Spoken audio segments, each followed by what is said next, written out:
The PC Holiday Insider's report is here. Oh, sorry, I know. I've got to cool it with the jump scares. Anyway, how's it going, everyone? It's Nick here, and welcome back to the always curious land of Skyrim. A massive world where dogs can talk and rocks can walk. Indeed, being a fantasy universe, The Elder Scrolls is a franchise that embraces themes of magic and the paranormal, and it's one that, for that reason, we still don't fully understand. How are dragons made? What does this Akavir continent look like? Who's naive, really? Skyrim is a game where we don't have to look very far to find all sorts of puzzling questions. And asking those questions can lead us down some pretty interesting paths. So, that's what we're going to set out to do today. Pour yourself a glass of your finest brandy, put your feet up, and relax, as we take a look at 5 more intriguing mysteries in The Elder Scrolls by Skyrim. Part 17. Starting off, who are Mirak's cultists, and where are they coming from? Okay, so after the players completed the main quest, Dragon Rising, in which you discover you are indeed a Dragonborn, if you have the Dragonborn DLC installed, a new random encounter becomes available, in which it is now possible for the player to suddenly be ambushed by strange, very interestingly dressed mages, called cultists, who will assault the player with a whole variety of spells, all the while hurling insults, declaring you to be a false Dragonborn, and professing their loyalty to Mirak. Sometimes they'll even question you for a moment before attacking, asking how you could be such a heretic. Generally speaking, these encounters are somewhat on the rare side, and the most often happen early in the Dragonborn DLC's questline, often before you even bothered to visit Solstheim. And by the time you've completed the questline and killed Mirak, these encounters will stop entirely. Expect being ambushed by cultists maybe 2 to 4 times in any given playthrough. Really, they're just there to encourage you to go over to Solstheim. But aside from these possible encounters, we literally never run into cultist characters again. We don't find them at any of Mirak's shrines, they don't have camps on Solstheim, and we definitely don't run into these fellows in Apocrypha or anything. So, who are they exactly? How is Mirak cultivated a legion of followers from all the way in his prison in Oblivion? Well, we know for a fact that Mirak is able to directly mind control people and effectively turn them into zombies. He does this by harnessing the power of the Allmaker stones and effectively turning them into a conduit for his energy. All throughout Solstheim, at really any of the stones, or even his own temple, we can find people clearly zombified by Mirak's influence. But these cultists are different. People Mirak's mind controlling are sluggish, less intelligent, and quite literally don't respond to any changes in their environment. Whereas these cultists seem to have total control of their mental facilities. They're able to talk, respond to you, and their insults are pretty creative. These people aren't being mind controlled in the same way. No, they're acting in their own free will. But why? How is Mirak able to convince so many people to join him? Especially from Apocrypha, where he should be able to communicate with the mortal realm, besides with those Allmaker stones we mentioned earlier.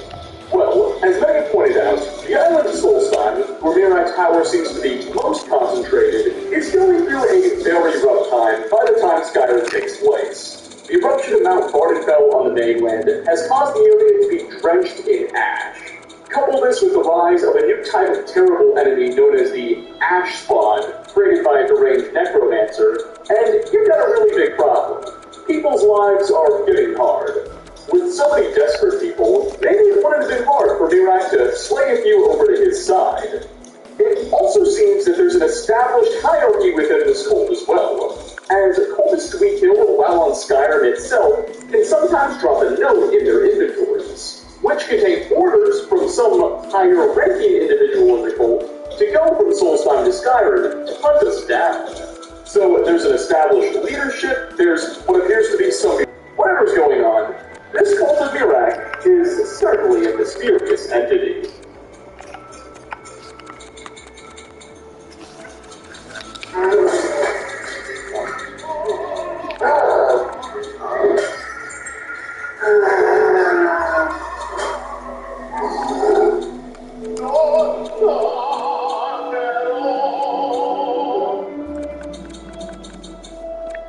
it's me, your dry skin. Every day, I use ceramides I need to seal and moisture. CeraVe delivers 3 essential ceramides to help restore my barrier and lock in moisture so I can feel hydrated and look healthy. CeraVe Facial Moisturizing Lotion.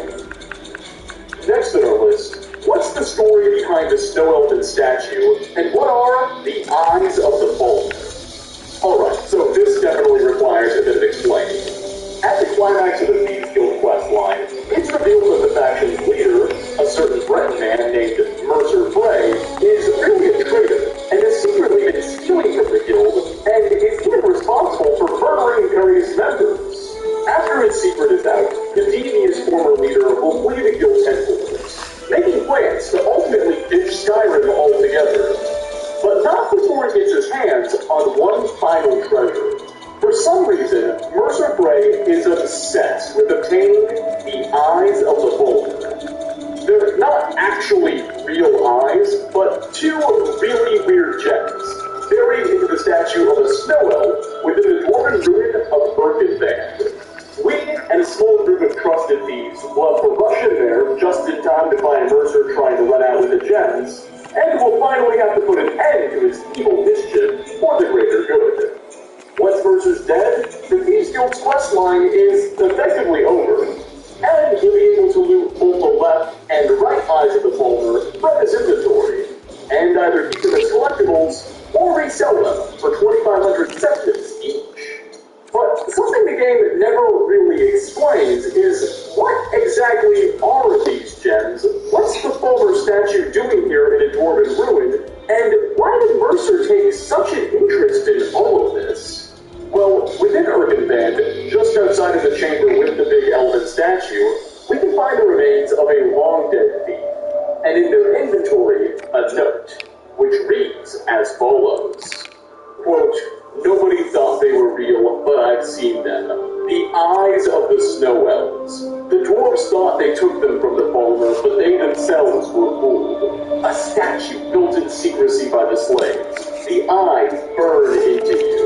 And I see them even now. Sarapa escaped just through the collapsing tunnel, but he'll never escape what we've seen. Men will never believe him, and he'll be driven mad by the knowledge that I'll never see them again. But I may yet see them again before I die." End of quote. So this certainly doesn't answer all of our questions. In fact, this thief's note only makes these eyes seem even more significant and mysterious. But he does seem to suggest that the statue was built not by dwarves, despite being in a dwarven ruin, but by the snow elves, or the Falmer themselves. In some sort of act of defiance, they apparently created this thing, and they gave it some really magical and weird eyes. The letter doesn't explain what on earth, or I guess nerve, those eyes are made of, but clearly they have some weird effects. They seem to have driven this guy kind of crazy. Oh, and it's also worth noting that if, for whatever reason, you decide to drop the eyes in a body of water, they'll glow. I don't know why. It's clear the jewels possess some considerable power, given they apparently drove the thief and his friend crazy, and Mercer really wanted them, but it's impossible to be sure or say exactly what that power is, or where it came from. I suppose only the Falmer know, and the Falmer won't tell. Coming in at number 3, this mystery is less of a Skyrim exclusive one, and is more or less relevant to the entire Elder Scrolls franchise. What are the Elder Scrolls? No, not the intellectual property or trademark name, the scrolls themselves. The big rings of paper so integral to the game's narrative that the very franchise in which they exist are named after them. But what are these things made of? What's their origin, and how powerful are they? Well, simply put, the Elder Scrolls are weird. We have to locate at least one in Skyrim's main questline. It teaches us the Dragon Red Shaft, which can be used to force dragons to land, and is necessary for us to know if we ever wanted to beat Alduin. Then again, in the Dawnguard DLC, the scrolls play yet another central point in the game's narrative. As an ancient prophecy known as the Tyranny of the Sun, written on 3 separate Elder Scrolls, which provides instructions on how to permanently blot out about the sun is motivating Vampire Lord Harkin to collect all three, and set Tamriel and indeed the rest of the world into a permanent darkness. So those are just some examples of what the scrolls are capable of. They can teach us dragon shouts, and if you combine three of the right ones, apparently you can even turn off the sun. But how do they have so much power? What are they? When our daughter came to live with us and we borrowed the church in 51, the was the water, so we switched back to time. Warm water? Saints are not. Don't pay for water. Pay for clean. It's gotta be time. Well, there's a couple of theories behind the actual lore that we'll explain in a second. But at its core, the Elder Scrolls are really just a Deus Ex Machina device by Bethesda, something that gives them an excuse to create and maneuver storylines at their whim. Oh, why is it possible to permanently turn the sun off, you might ask? Because of the Elder Scrolls, silly. Oh, how do we learn this super powerful shout? Well, just read an Elder Scroll. That's it. They're flexible plot devices with pretty much infinite power to do. We can open and look into things just fine, but mere mortals have a tendency to go blind and crazy if they ever lay their eyes upon their texts. We know the dwarves built an entire system of lenses and mirrors so that their civilization could study the scrolls without enduring any harm. And there's an order of men hailing from the Imperial City that are able to read some of the scrolls' content and remain sane with the help of magical insects known as ancestor moths. Furthermore, the text the Elder Scrolls are written in is an unfamiliar language that we've yet to decipher.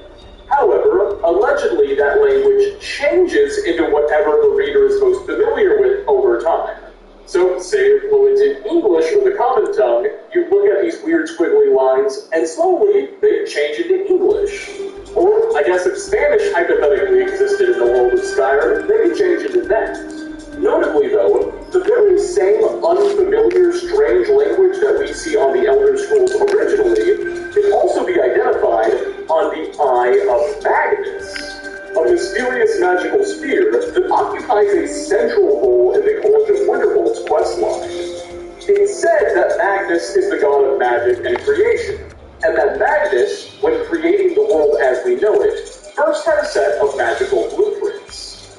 Some think that the Elder Scrolls themselves are those very blueprints. Other players have hilariously referred to the Elder Scrolls as a representation of Skyrim's actual .esl game files, poking fun at their meta nature. At the end of the day, though, if you're looking for any solid answers about these strange texts, well, you're probably going to be searching for quite a long time.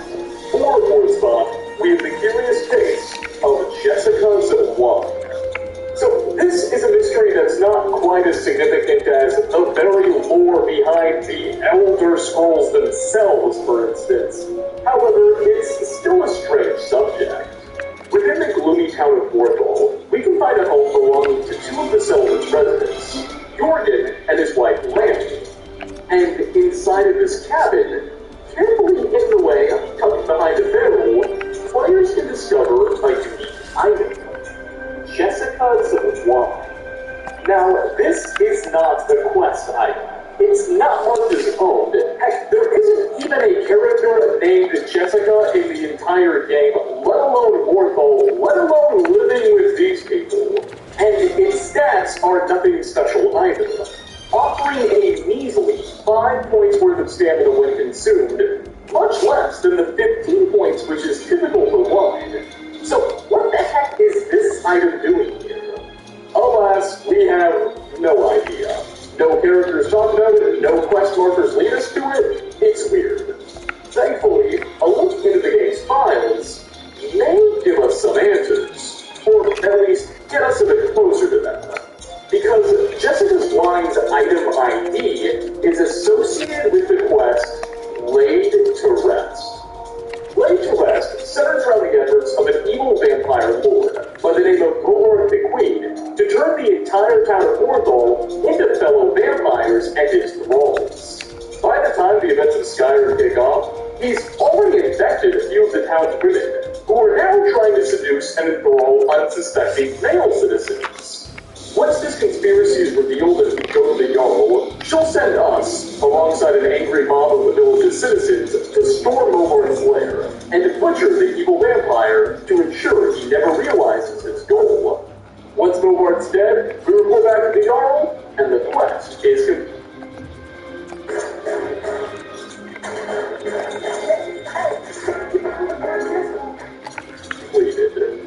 But nowhere in it are we ever introduced to someone named Jessica, and we're certainly never told of this wine. But nowhere in the mission are we ever introduced to a character named Jessica, and we're certainly not told about her wine. So what's the deal here? Well, more than likely, Jessica's wine is related to some cut content. Perhaps when Bethesda was first designing and developing this quest, they intended to have a character named Jessica, and I guess this wine bottle, play some role, but ultimately decided to cut that part out. Maybe there was going to be a portion where we interact with a vampire named Jessica who wanted us to grab her wine or something. I'm not sure. Given that it's hidden in the home of Jorgen and Lammy, maybe it's possible that Jorgen was having an affair with this hypothetical Jessica character. Or maybe this home was originally Jessica's, and Bethesda just gave it to Jorgen and Lammy once they decided to cut that part of the quest out. We'll probably never know for sure. But if you're ever immortal and looking for a quick, free drink, well, look no further than behind the barrel in this home. And finally, last on our list, the destruction of the Dark Brotherhood Sanctuary towards the climax of the Faction's questline is perhaps one of the hardest-hitting emotional moments of the game. Countless characters we spent countless hours getting to know are brutally cut down by the Penitents of Humanus. Aside from yourself, by the time the smoke is finally cleared, the Dark Brotherhood will have but 2 surviving full members. However, what if I were to tell you that someone may have seen this coming? Gabriella is a Dunmer assassin, who seemingly doesn't play all that much of a role in the Brotherhood's narrative. Sure, she's a member, but rarely is she at the center of any quests, or is she offering some especially memorable dialogue. Alas, it is possible for the player to randomly hear her entering the following conversation with Festus Krex, the Brotherhood's lovable grandpa, before the Sanctuary is destroyed. Take a listen. Your latest exploit certainly has the Sanctuary talking. Oh, you must mean went to adventure on the ship. It was a suicide mission. Astrid said as much. Yet here you stand, hale and hardy. When one can divine the future, success may not be assured, but it can at least be anticipated. It helps that I've already foretold my own death. It seems Gabriella is claiming to know when, if not how, her demise will come. And seeing as she perishes with most of the rest of the Brotherhood at the end of the quest line, it's likely that she was already at least somewhat aware of what was coming. The only question now is, how? More than likely, she had some help from a lot of the people, a mysterious elderly woman in Whiterun, whom we know has the ability to see futures. Or at least kind of see vague parts of futures, and has strong ties to the Brotherhood. Should we complete a side objective earlier in the quest line, we can actually have her give us a reading that we are going to wrap up. 5 more of the most pressing mysteries in or concerning the Elder Scrolls V Skyrim. Thanks for stopping by, everybody. Which of these curious conundrums captured your conscience the most? And what questions do you have about Skyrim? And what theories and explanations do you have behind some of what we discussed? Leave a comment down below. As always, like ratings are very much appreciated. Again, thanks for watching, and I hope to catch you all in my next video.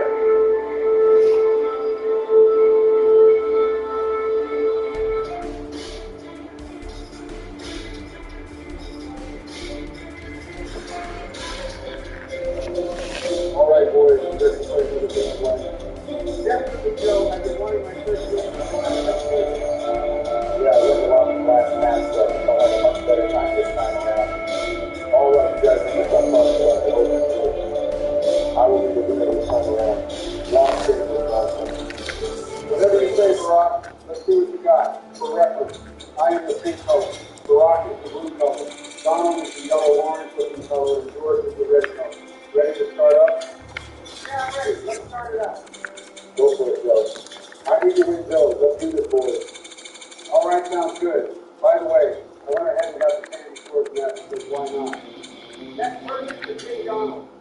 I can end up being the winner since this is our third game now. Not if I can help it, Donald.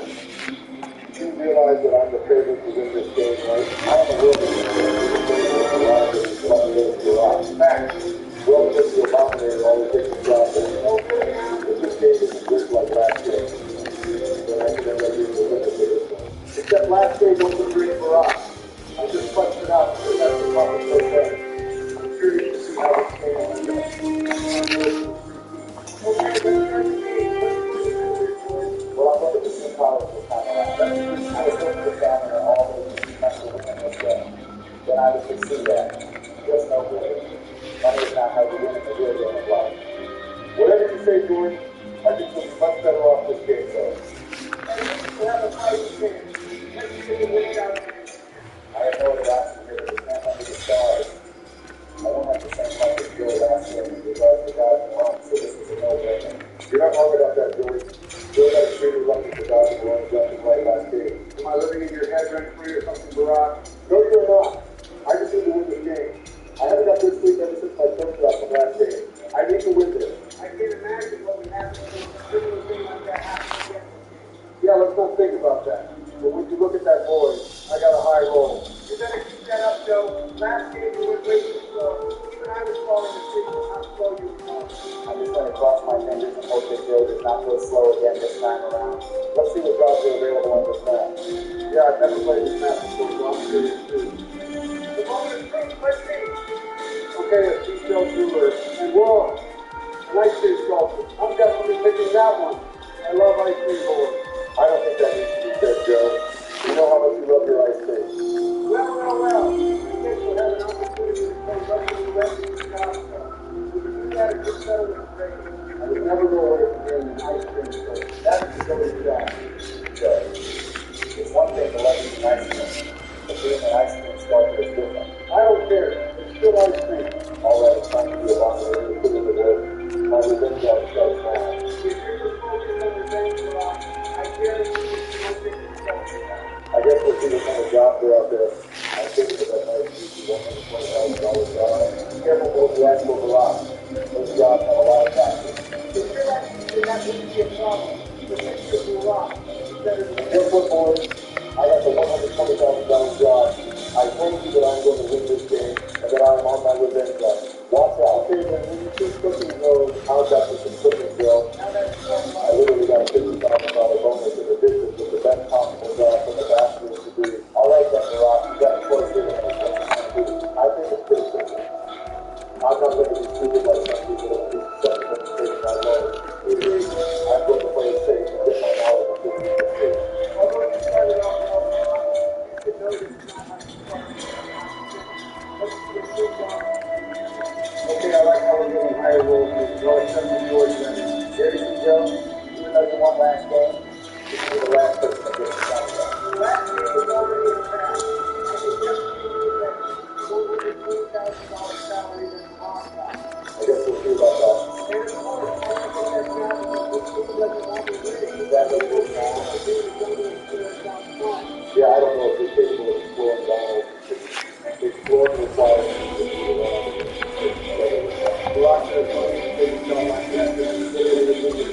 Yeah, it's going down on the point of all. No one asked me to think of the word down on that. I think you should just focus on your thing. Yeah, hopefully I don't have to pay someone $50,000.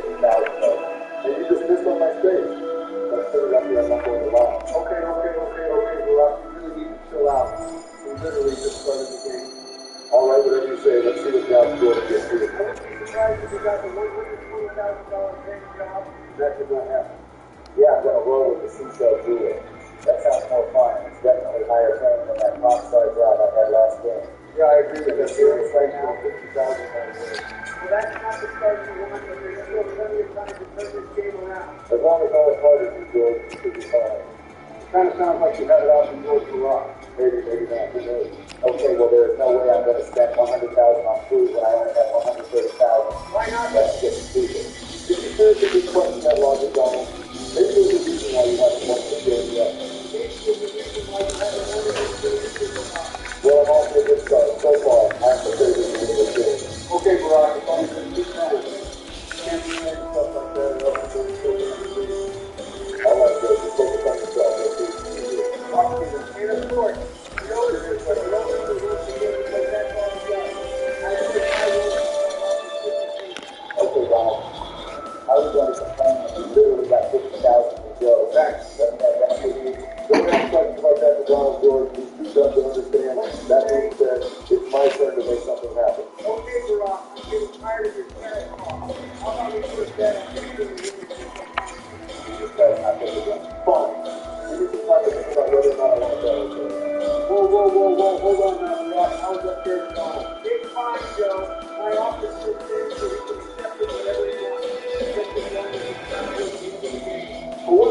thank you for that. By the way, I'm going to a concert since I'm a fun guy and I like more. Hell no! How dare you take away my trails and when I went to multiple concerts last game of rock? Yeah, come on, rock.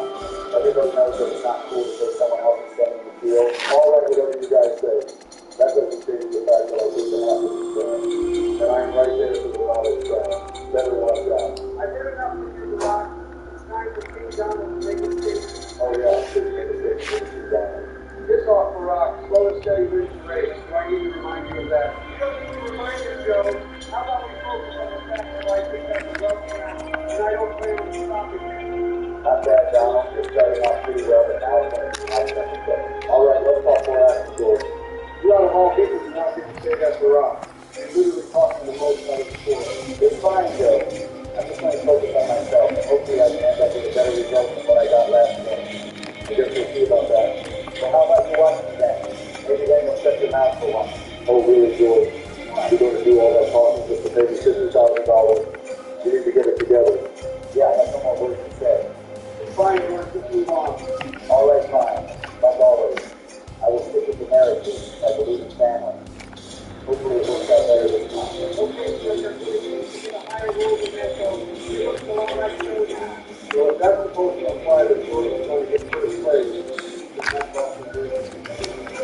And of course, you get one more game. So let's get this straight for rock. So if someone else lands on their face and gets a $50,000 bonus, they're lucky. Correct.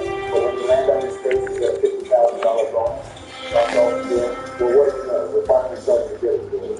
So when did you and Donald swap personality? Hey, I'm still here, you know. No one cares, Donald. It's my turn, and that's more important. You want to talk for rock. Literally got a low number of years to run all day long. And then someone else gets a little more. You also gave $50,000 to Donald. Consider it as a handicap bill. I still got $100,000 for the bank anyway, so it's all good.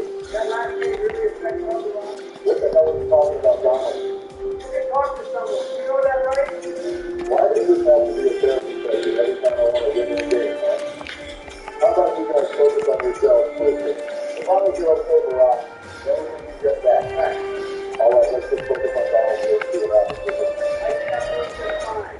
Good thing I landed on an action space so I can get more active. This is a no-brainer. I'm going to attend a concert so I can work towards that happening. A decision like that will go a long way, Donald. That's a smart move. Fire game. I guess I left that thing to rock. Being married and having a family represents who I